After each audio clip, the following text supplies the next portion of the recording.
আকাশ বাতাস সাগর পাহাড় পর্বত বেবি টেস্কিট এইগুলা নাম হিন্দুদের ছেলে মেয়ের আছে না নাই? আরো দূরে কোন আছে না নাই? আজকে একই রাস্তা দিয়া মুসলমানের সন্তান হাঁটে, একই রাস্তা দিয়া হিন্দুর সন্তান হাঁটে। কে হিন্দুর ছেলে কে মুসলমানের ছেলে চিনার কোন উপায় নাই। কথা বলেন ঠিক কিনা? কারণ হিন্দুর ছেলের চেহারায় দাড়ি নাই, মুসলমানের বাচ্চার চেহারায় দাড়ি নাই। হিন্দুর ছেলে টাই টুই পরে, মুসলমানের ছেলেরাও টাই টুই পরে। হিন্দুর ছেলেরা দাঁড়ায় দাঁড়ায় প্রস্রাব করে, মুসলমানের বাচ্চারাও দাঁড়ায় দাঁড়ায় প্রস্রাব করে। আওয়াজ দিয়ে এখন ঠিক কিনা? আরো জুড়ে বলেন। হিন্দুর ছেলেরা তাদের পূজা মন্ডলে যাইয়া বড় বড় স্পিকার বাজাইয়া গান গায়, ড্যান্স দেয়, নাচে। মুসলমানের বাচ্চারাও পবিত্র উরুস মুবারকের নামে বাবার দরবারে যাইয়া বড় বড় স্পিকার বাজাইয়া গান গায়। আছে না নাই? আরো জুড়ে কোন আছে না নাই? মুসলমান ভাইরা আমার, আজকে মুসলমান আর হিন্দুর মধ্যে কোন পার্থক্য নাই। হিন্দুর বাড়িতে বিবাহ অনুষ্ঠানে গান বাজনা হয়, মুসলমানের বিবাহের অনুষ্ঠানেও গায়ে হলুদের নামে অশ্লীলতা আর বেড়াপনা হয়। আওয়াজ দিয়ে কোন ঠিক কিনা? গায়ে হলুদের নামে গান বাজনা হয় কি হয় না? আওয়াজ দিয়ে কোন হয় কি হয় না? ও মুসলমান, ভালো করে শুনিয়ে রাখো, গায়ে হলুদ করা, গায়ে হলুদ পালন করা এটা মুসলমানের কোন সাংস্কৃতিক অনুষ্ঠান নয়। এটা হলো ইহুদি খ্রিস্টানদের সাংস্কৃতিক অনুষ্ঠান। কথা কম না গিয়া? আওয়াজ উড়ে বলেন ঠিক কিনা? গায়ে হলুদ এগুলা মুসলমানের সাংস্কৃতিক নয়, এটা হলো ইহুদি খ্রিস্টানদের সাংস্কৃতিক। আজকে ইহুদিদের সংস্কৃতি আমাদের মধ্যে ঢুকে যাওয়ার কারণে আজকে বিবাহ সাথীতে শান্তি নাই। কথা কন না? বিবাহ সাথীতে শান্তি নাই। মেয়ে বিবাহ দিছে, বাবা কান্না করে। সন্তান বিবাহ করে, বাবা কান্না করে, বলে কি হয়েছে? বলে বউ করে আনছি, ওই বউ ভালো না, শাশুড়ির কথা শুনে না, শাশুড়ের কথা শুনে না, ছেলের কমন মানে না। বলে না ছেলে দেয়? আরো জোরে কোন আছে না নাই? মেয়ের বাবা কান্দে, বলে কি হয়েছে? বলে আর কোয়েন না, কিছুদিন আগে মেয়ে বিয়ে দিছি, কিন্তু শাশুর বাড়িতে আমার মেয়ে শান্তিতে নাই। শাশুড়ি যন্ত্রণা দেয়, স্বামী তাকে মারে, প্রহার করে, এরকম অভিযোগ আছে না নাই?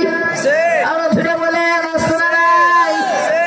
যুবক ভাইয়েরা, ভালো করে শুনে রাখো, তোমরা যারা বিবাহ শাদী করো নাই, তোমাদের পায়ে হাত থেকে বলে যাচ্ছি, বিবাহের করার সময় যদি আমার নবীর সুন্নত মাইনা বিবাহ করো, বিবাহ করার সময় যদি আল্লাহর হুকুম আল্লাহর বিধান মাইনা বিবাহ করো, আল্লাহর কসম ওই বিবাহেতে আপনার শান্তি হবে, আপনার শান্তি হবে। ওই বিবাহ কোনোদিনও বিচ্ছেদ ঘটবে না। কথা বলেন ঠিক কিনা? আরো যদি আওয়াজ দিয়ে এখন ঠিক কিনা? আজকে বিবাহ শাদীতে কোনো আল্লাহর কোন বিধান নাই, আল্লাহর বিধানের দিকে কোনো খেয়াল নাই। আজকে যুবক বিবাহ করে বন্ধু বান্ধবকে বউয়ের পাশে বসাইয়া ছবি তুইলা নেটের মধ্যে চাইরা দেয়। আছে না নাই? আরো জুড়ে কোন আছে না নাই? যুবক শোনো, যুবক যুবক শোনো, তোমার স্ত্রীকে পর্দায় রাখা তোমার দায়িত্ব এবং কর্তব্য। যুবক, তোমার স্ত্রীকে অন্য পুরুষদেরকে দেখানো এটা বেড়াগিরি নয়, এটা বাহাদুরি নয়, এটা হলো আপনার জন্য নির্লজ্জ আর বেহায়াপনা কাজ। কথা বলেন ঠিক কিনা? আপনার স্ত্রীর পাশে অন্য একটা পরপুরুষ পয়সা ছবি তুলবে, ওই ছবি নেটের মধ্যে দিবে, নেতারা এসে আপনার স্ত্রীর পাশে বৈশা ছবি তুলবে। বিবাহ অনুষ্ঠানে যাইয়া নেতারা বন্ধু বান্ধবরা আপনার বউকে পুতুলের মতো বসাইয়া রাখলেন, আর চতুর্দিকে নেতা খেতা বন্ধু বান্ধব এসে ছবি তুলল। ও যুবক, এই কাজ যদি আপনি করেন তাহলে জেনে রাখো আপনি নিজের কপাল নিজে খাইছে। কথা বলেন ঠিক কিনা? আরো ঘুরে বলেন। এজন্য দেখবেন অধিকাংশ স্ত্রীরা স্বামীর কথা মানে না, কারণ স্বামী বিবাহ কইরাই ওই মেয়েরে মার্কেট চিনাইছে, এখন আর মেয়ে মার্কেট ছাড়া তার ভালো লাগে না। আরো জুড়ে কান, আরো জুড়ে কান।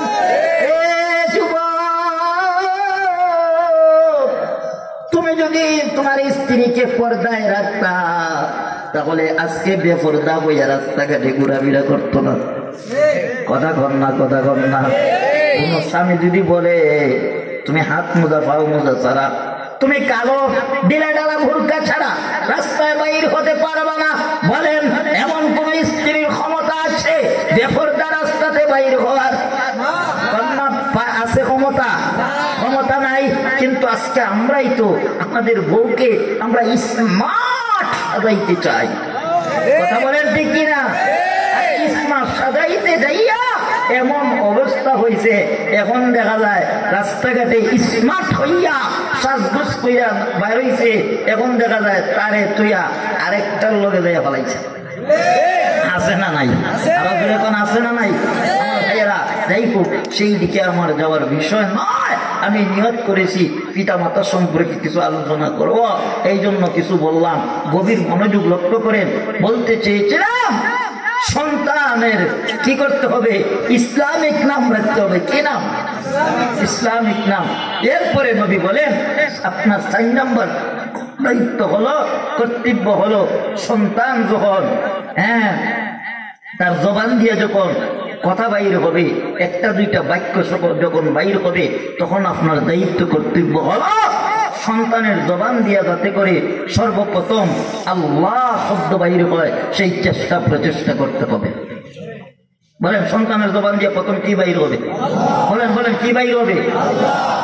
অথচ আমাদের সন্তান যখন কথা বলতে শিখে তখন আমরা আব্বু ডাক শিখাই, আম্মু ডাক শিখাই, দাদা ডাক শিখাই, দাদি ডাক শিখাই, ঠিক কিনা? বাস্তব না বাস্তব? শুনেন, আমাদের দায়িত্ব ছিল যে আল্লাহ পাক আমাদেরকে সন্তান দিছে ওই আল্লাহ পাকের নামটা সর্বপ্রথম শিখাইয়া দেওয়া। কথা বলেন ঠিক কিনা? বলেন আমাদের সন্তানের জবান দিয়ে প্রথম শব্দ কি বাইর হবে? আরো জুড়ে বলেন কি? আল্লাহ শব্দ যদি বাইর হতে হয় তাহলে আমাদের মা বাবার কিছু দায়িত্ব আছে না নাই? সন্তানের সামনে সবসময় সন্তানকে যখন আপনি মা যখন দুধ পান করাইবেন তখন আল্লাহ পাকের জিকির কইরা কইরা দুধ পান করাইতে হবে। আপনি যখন সন্তানকে ঘুম পাড়াইবেন তখন আল্লাহ পাকের জিকির কইরা কইরা ঘুম পাড়াইতে হবে। আপনার সন্তানের কান্না যখন আপনি বন্ধ করতে চাইবেন তখন আল্লাহ পাকের জিকির কইরা কইরা সন্তানের কান্না বন্ধ করবেন। আপনার সন্তান যখন কান্না করবে, আপনার সন্তানকে যখন খাবার খাওয়াইবেন, আপনার সন্তানকে যখন ঘুম পাড়াইবেন, ও মা আপনার দায়িত্ব হলো আপনার সন্তানের সামনে আল্লাহ এবং রাসূলের গুণগান গায়া গায়া তারে খাবার খাওয়াইতে হবে, তাকে ঘুম পাড়াইতে হবে, তার কান্না বন্ধ করাইতে হবে। আওয়াজ দিয়ে এখন ঠিক কিনা? অথচ আমার মা বোনরা গুনগুনায়া গজলও গায় না, সঙ্গীতও গায় না, গুনগুনায়া সন্তানদের ঘুম পাড়ায়, সন্তানদের দুধ খাওয়ায়, সন্তানের কান্না বন্ধ করে গুনগুনায়া হিন্দি গান গায়ে গায়া। আওয়াজ দিয়ে এখন ঠিক কিনা? বাংলা গান না, ভারতীয় হিন্দি গান গা। বাস্তব না বাস্তব? আরো জোরে কোন বাস্তব না বাস্তব? ও মা শুনিয়ে রাখো, দুধের বাচ্চাকে আপনি হিন্দি গান শোনাইতেছ, বাংলা অশ্লীলতা বেহায়াপনার গান শোনাইতেছ, আল্লাহর কসম ওই সন্তান আল্লাহ হবে না, ওই সন্তান বেয়াদব হবে, ওই সন্তান বড় হয়ে আপনার গলায় ছুরি লাগাইতে দ্বিধাবোধ করবে না। কথা বলেন ঠিক কিনা? শোনা যায় সন্তান মারে মাইরা ফিরিতে ঢুকে রেখে দেয়। কথা বল না কেন? এটা আমাদের দোষ, আমাদের দোষ। বলেন কার দোষ? আমাদের মা বাবার দোষ। 100% মা বাবার দোষ, 100% মা বাবার দোষ। যদি মা বাবা সন্তানদের দায়িত্ব করতে আজকে সন্তান অবাধ্য হতো না। আজকে মানুষ যাই আমাদের কয়, হুজুর হুজুর হুজুর একটু দোয়া করেন। বলে কি হয়েছে? হুজুর সন্তান নিয়ে বড় বিপদে আছি, সন্তান কথা শুনে না, কমন মানে না, কমন মানে না। হুজুর সন্তান রুজি করে টাকা পয়সা দেয় না, কই জানি উড়ে এলায়। হুজুর সন্তান মেয়ে নিয়ে পাগল হয়ে গেছে। হুজুর সন্তান ইয়াবা খায়, ট্যাবলেট খায়, গাঁজা খায়। হুজুর সন্তান নামাজ পড়ে না, রোজা রাখে না, আল্লাহর হুকুম মানে না, একটু দোয়া করেন। বলেন আমরা দুনিয়ার সমস্ত হুজুররা মিলে যদি দোয়া করি, এই সন্তানের হেদায়েত দেওয়া সম্ভব না? কেন সম্ভব? কেন? এর কারণ হলো আমাদের যে দায়িত্ব কর্তব্যগুলো ছিল এইগুলো আমরা পরিপূর্ণভাবে আদায় করতে পারি নাই। এজন্য মুহতারাম হাজিরিন, শুনেন শুনেন, আপনাদেরকে বলি, সন্তানকে সর্বপ্রথম কি শিক্ষা দিতে হবে? আল্লাহ পাকের নাম শিক্ষা দিতে হবে। এজন্য কি করতে হবে? আমাদের সন্তানের সামনে ভালো ভালো আল্লাহ তাআলার গান, আল্লাহ তাআলার গুণগান, আল্লাহ তাআলার জিকির আজকার সবসময় করতে হবে। কথা বলেন ঠিক কিনা? অথচ আমাদের মা বোনরা সন্তানের হাতে মোবাইল দিয়ে দেয়, এবার সন্তান টিকটক দেখে, কার্টুন দেখে। বাস্তব না বাস্তব? আরো যেরকম বাস্তব না বাস্তব? সন্তানদের প্রাথমিক অবস্থায় কার্টুন দেখাইতেছেন, সিনেমা দেখাইতেছেন। ও ভাইয়েরা, বন্ধুরা আমার, এইসব কাজ করা যাবে না। এরপরে নবী বলে, কষ্ট হইতেছে আপনাদের? এই মুরব্বী উঠে যাইতেছেন, কষ্ট হইতেছে? বসেন না ভাই, বসেন না। আমি তো আমার মূল আলোচনা এখনো ঢুকি নাই। একটু বসেন, ধৈর্য ধরেন, দিলের কান লাগাই শুনে অল্প সময় আলোচনা করব।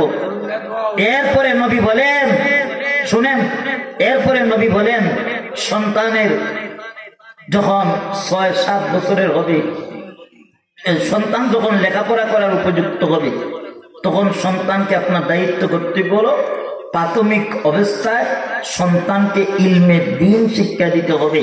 কতটুকু ইলমে দ্বীন?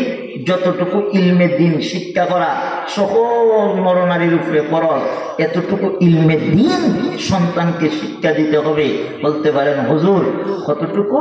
বলে এতটুকু, যতটুকু শিক্ষা করলে পরে আপনার সন্তান কোনটা পাক, কোনটা নাফাক, কোনটা জায়েজ, কোনটা নাজায়েজ, কোনটা হালাল, কোনটা হারাম, কিভাবে নামাজ পড়তে হয়, কিভাবে রোজা রাখতে হয়, কিভাবে হজ করতে হয়, কিভাবে যাকাত দিতে হয়, অর্থাৎ আতিউল্লাহ ওয়া আতিউর রাসূল, অর্থাৎ আল্লাহর হুকুম কিভাবে মানবে, আল্লাহর রাসূলকে অনুসরণ অনুকরণে তাআত করে তার টোটাল জিন্দেগিটাকে কিভাবে গঠন করবে, এতটুকু ইলমে দ্বীন তাকে শিক্ষা দিতে হবে। মুহতারাম হাজিরিন, এতটুকু ইলমে দ্বীন আপনি আমার সন্তানকে শিক্ষা দিছি তো? ইনশাআল্লাহ দিছেন তো? পবিত্র কালাম শিক্ষা দিছেন তো সন্তানকে? প্রথম নামাজ শিক্ষা দিছেন তো? মাসলা মাসাইল শিক্ষা করাইছেন তো? ইনশাআল্লাহ। শুনে রাখো, যেই সন্তানরা এতটুকু ইলমে দ্বীন, যেই মা বাবা সন্তানদের শিক্ষা দিবে, আল্লাহর কালাম সহি শুদ্ধ করে যেই মা বাবা তার সন্তানকে শিক্ষা দিবে, নবীর হাদিস যেই মা বাবা প্রাথমিক অবস্থা থেকে শিক্ষা দিবে, আমি বলবো না বাবা আমার মতো একজন মাওলানা বানাও, আমি বলবো না আপনার সন্তানকে মুফতি বানান, মুহাদ্দিস বানান, শাইখুল হাদিস বানান, আমি এই কথা বলবো না। তবে তোমাদের পায়ে হাত রেখে আজকে বলে যাচ্ছি, শুনো, সন্তানকে যতটুকু বললাম, যতটুকু ইলমে দ্বীন শিক্ষা করা ফরজ, কমপক্ষে সন্তানকে আপনার সন্তান সহি শুদ্ধ করে যাতে করে কোরআন তিলাওয়াত করতে পারে এতটুকু শিক্ষা দিতে হবে, যাতে নামাজ পড়তে পারে, রোজা রাখতে পারে, হজ করতে পারে, যাকাত দিতে হবে, মা বাবার খেদমত কিভাবে করতে হয়, মা বাবার সাথে কিভাবে কথা বলতে হয়, স্ত্রী তার স্বামীর সাথে কিভাবে কথা বলবে, স্বামী তার স্ত্রীর সাথে কিভাবে কথা বলবে, অর্থাৎ তার টোটাল জিন্দেগিটা মৃত্যুর আগ পর্যন্ত কিভাবে আল্লাহর হুকুম এবং রাসূলের সুন্নাত তরিকায় সাজাইয়া তার টোটাল জিন্দেগিটাকে কিভাবে গঠন করবে, এতটুকু শিক্ষা প্রাথমিক অবস্থায় আপনার সন্তানকে দিবেন। এই শিক্ষা দেওয়ার পরে আপনার সন্তানকে স্কুলে পাঠাইবেন, কলেজে পাঠাইবেন, ভার্সিটিতে পাঠাবেন। আপনার সন্তানকে আপনি এতটুকু শিক্ষা দেওয়ার পরে আপনার সন্তানকে ইঞ্জিনিয়ার বানাইবেন, ডাক্তার বানাইবেন, আপনার সন্তানকে বড় চাকরিজীবী বানাইবেন, আর কোনো অসুবিধা হবে না। কথা বলেন ঠিক কিনা? প্রাথমিক অবস্থায় যদি ইসলামিক শিক্ষা থাকে, তাহলে ওই সন্তান বড় হয়ে যত বড়ই চাকরিজীবী হোক আর যত বড়ই ডিগ্রি অর্জন করুক না কেন, ওই সন্তান বড় হইয়া জিন্দেগি তো নামাজ ছাড়তো না, রোজা ছাড়বে না, মা বাবার সাথে অন্যায় আচরণ করবে না। কথা বলেন ঠিক কিনা? আর যদি সন্তানদের প্রাথমিক অবস্থায় দিন শিক্ষা না দেন, তাহলে ওই সন্তান বড় হইয়া মা বাবার অবাধ্য হবে, মা বাবার সাথে অসৎ আচরণ করবে। দেখবেন লক্ষ লক্ষ টাকা কামাই করে কিন্তু মা বাবার খোঁজ খবর নেয় না। এরকম কুলাঙ্গার সন্তান আছে না নাই? আরো জোরে কোন আছে না নাই? হ্যাঁ, লক্ষ লক্ষ টাকা রুজি করে মেয়ে ঢাকা শহরে যাইয়া গার্মেন্টস চাকরি করে, তারপরে মিল ফ্যাক্টরিতে চাকরি করতেছে, বিবাহ করছে, সেখানে বউ নিয়ে আরামে খাইতেছে, কিন্তু দুঃখিনী মা বাবা গ্রামের বাড়িতে পড়ে আছে, তাদের খোঁজ খবর নেয় না। আছে না নাই? আরো জোরে কোন আছে না নাই? এমনও কুলাঙ্গার সন্তান আছে রে, ঠান্ডা দিয়ে মা বাবাকে দামি লেপ কিনা দেয় না, একটা কম্বল কিনা দেয় না, কিন্তু সে দামি কম্বল কিনা ঘুমাইতেছে। আছে না নাই? আছে না নাই? মা বাবার 100 টাকার 150 টাকার কম্বল দিয়ে ঘুম পড়ায়, আর সে দামি কম্বলে ঘুমায়। এরকম কুলাঙ্গার সন্তান আছে না নাই? আরো জোরে কোন আছে না নাই? কুলাঙ্গার সন্তান সমাজে আছে। মাকে মা বলে, মাকে বাবাকে মূল্যায়ন দেয় না, কিন্তু শাশুড় শাশুড়ি ঠিকই মূল্যায়ন দেয়। কথা বলেন ঠিক কিনা? শাশুড়কে দেখলেই সালাম, শাশুড়িকে দেখলেই সালাম। জিন্দগিতে মা বাবারে ঈদের সময় একটা সালাম দেয় না। আছে না নাই? আমাদের এখন আছে না নাই? এজন্য মুহতারাম হাজিরিন, সন্তানের কাছ থেকে যদি আপনি কামাই খাইতে চান, সন্তানের কাছ থেকে যদি আপনি বৃদ্ধ অবস্থায় আপনার শরীরে যখন শক্তি থাকবে না, যখন চোখের পাওয়ার কমে যাবে, যখন আপনার রুজি রোজগারের পথ বন্ধ হয়ে যাবে, তখন যদি সন্তানের খেদমত নিতে চান, সন্তানের কাছ থেকে যদি আপনি সেবা নিতে চান, তাহলে ওই সন্তানকে সর্বপ্রথম আল্লাহর কালাম কোরআন শিক্ষা দিতে হবে। কথা বলেন ঠিক কিনা? এবার আসুন, আমার তিলাওয়াত কিত আয়াতের মধ্যে আল্লাহ বলেন, ওয়াকাদা রাব্বুকা আল্লা তা'বুদু ইল্লা ইয়্যাহু ওয়া বিল ওয়ালিদাইনি ইহসানা। আল্লাহ বলেন, বান্দা, আমি আল্লাহ পাকের গোলামি করার পর, আমি আল্লাহ পাকের দাসত্ব করার পরে, আমি আল্লাহ তাআলার ইবাদত বন্দি করার পরে, ইল্লা ইয়্যাহু ওয়া বিল ওয়ালিদাইনি ইহসানা, বান্দা, আমার ইবাদতের পর তোমরা তোমাদের মা বাবার সাথে সদাচরণ করো, তোমাদের মা বাবার খেদমত করো, মা বাবার সাথে ভালো ব্যবহার করো, মা বাবার সাথে অসৎ আচরণ করিও না। চিল্লায় বলেন আল্লাহু আকবার। আরো জোরে আওয়াজ দিয়া কোন আল্লাহু আকবার। মুসলমান ভাইরা আমার আল্লাহ পাক আমার তিলাওয়াত কি আয়াতের মধ্যে বলেন, উফিউ ওয়ালা তানহারহুমা, তোমাদের মা বাবাকে তোমরা এমন কটু কথা কইও না যেই কথার কারণে তারা কষ্ট পাইয়া উফ শব্দ ব্যবহার করে। কি শব্দ? আওয়াজ দিয়ে কোন কি শব্দ? আল্লাহ বলে উফ শব্দ যেন ব্যবহার না করে। অথচ এই সমাজে কিছু কুলাঙ্গার ছেলে মেয়ে আছে, বাবা মারে দমক দিয়া দিয়া কথা কয়, আছে না নাই? আরো জোরে কোন আছে না নাই? অথচ আল্লাহ কয় ওয়ালা তানহারহুমা, তাদেরকে তোমরা দমক দিয়া কথা কইও না। কি দিয়া? আরো জোরে কোন কি দিয়া? বন্ধু, মা বাবাকে আমার আল্লাহ কত মূল্যায়ন দিয়েছে, আমার নবী কত গুরুত্ব দিয়েছে। লক্ষ্য করেন, আমার নবীজির কাছে একজন সাহাবী আসলেন, আয়েশা বললেন, ইয়া রাসূলুল্লাহ, ইয়া হাবিবাল্লাহ, ওগো নবীজি, আমার মা বাবা উভয়জন দুনিয়াতে বেঁচে আছে, নবী গো বলেন না তাদের প্রতি আমার দায়িত্ব কর্তব্য কতটুকু? আমার নবী বললেন, কালাহুমা জান্নাতুকা ওয়া নারুকা, নবী বলেন, তোমার মা বাবা হলো তোমার জন্য জান্নাত, তোমার জন্য জাহান্নাম। চিল্লায় কোন আল্লাহু আকবার। আরো জোরে আওয়াজ দিয়ে কোন আল্লাহু আকবার। এ বন্ধুরা,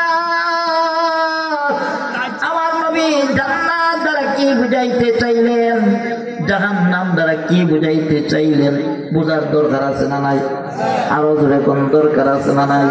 আল্লাহর হাবিব রাহমাতুল লিল আলামিন নবী আমার এটাই বুঝাতে চেয়েছেন।